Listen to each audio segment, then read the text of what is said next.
Good evening, everyone, and welcome to the White House. Tonight is part of a rich tradition here at the White House of celebrating the holy days of many faiths and the diversity that define us as a nation. So these are quintessentially American celebrations.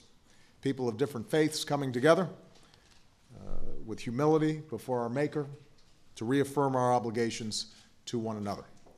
Because no matter who we are or how we pray, we're all children of a loving God. Now, this year, Ramadan is entirely in August. That means the days are long, the weather is hot, and you are hungry. So I will be brief. I want to welcome the members of the Diplomatic Corps who are here, the members of Congress, including two Muslim American members of Congress, Keith Ellison and Andre Carson, and leaders and officials from across my administration.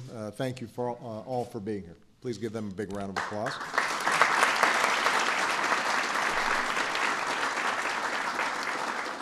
To the millions of Muslim Americans across the United States and the more than 1 billion Muslims around the world, Ramadan is a time of reflection and a time of devotion. It's an occasion to join with family and friends in celebration of a faith known for its diversity and a commitment to justice and the dignity of all human beings. So to you and your families, Ramadan Kareem. Now, this evening reminds us of both the timeless teachings of a great religion and the enduring strengths of a great nation. Like so many faiths, Islam has always been part of our American family, and Muslim Americans have long contributed to the strength and character of our country in all walks of life. This has been especially true over the past 10 years. In 1 month, we will mark the 10th anniversary of those awful attacks that brought so much pain to our hearts. It will be time to honor all those that we've lost, the families who carry on their legacy, the heroes who rushed to help that day, and all who've served to keep us safe during a difficult decade. And tonight it's worth remembering that these Americans were of many faiths and backgrounds, including proud and patriotic Muslim Americans. Muslim Americans were innocent passengers on those planes, including a young married couple looking forward to the birth of their first child. They were workers in the Twin Towers, Americans by birth and Americans by choice, immigrants who crossed the oceans to give their children a better life. They were cooks and waiters, but also analysts and executives. There, in the towers where they worked, they came together for daily prayers and meals at Iftar. They were looking to the future, getting married, sending their kids to college, enjoying a well-deserved retirement. And they were taken from us much too soon. And today, they live on in the love of their families and the nation that we'll never forget. And tonight, we're deeply humbled to be joined by some of these 9/11 families, and I would ask them to stand and be recognized, please.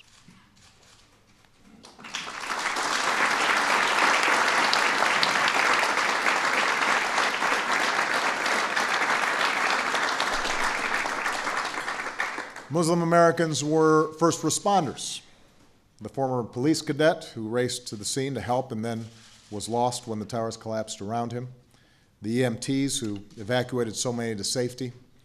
The nurse who tended to so many victims. The naval officer at the Pentagon who rushed into the flames and pulled the injured to safety. On this 10th anniversary, we honor these men and women for what they are, American heroes. Nor let us forget that every day for these past 10 years, Muslim Americans have helped to protect our communities as police and firefighters, including some who join us tonight.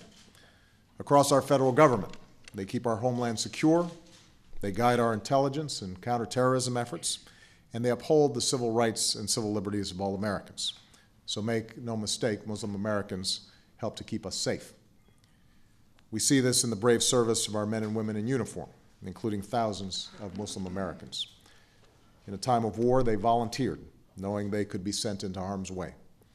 Our troops come from every corner of our country with different backgrounds and different beliefs, but every day they come together and succeed together as one American team. During the 10 hard years of war, our troops have served with excellence and with honor.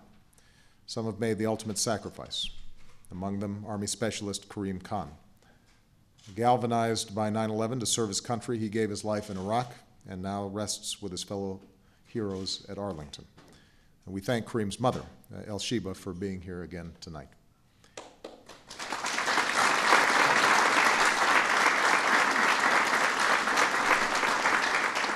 Like Kareem, this generation has earned its place in history, and I would ask all of our service members here tonight, members of the 9/11 generation, to stand and accept the thanks of our fellow Americans.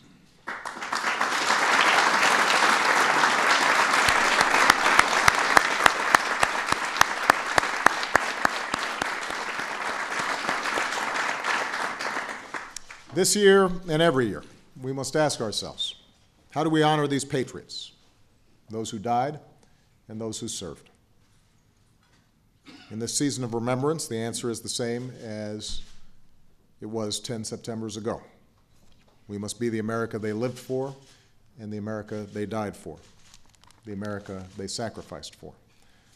An America that doesn't simply tolerate people of different backgrounds and beliefs, but an America where we are enriched by our diversity.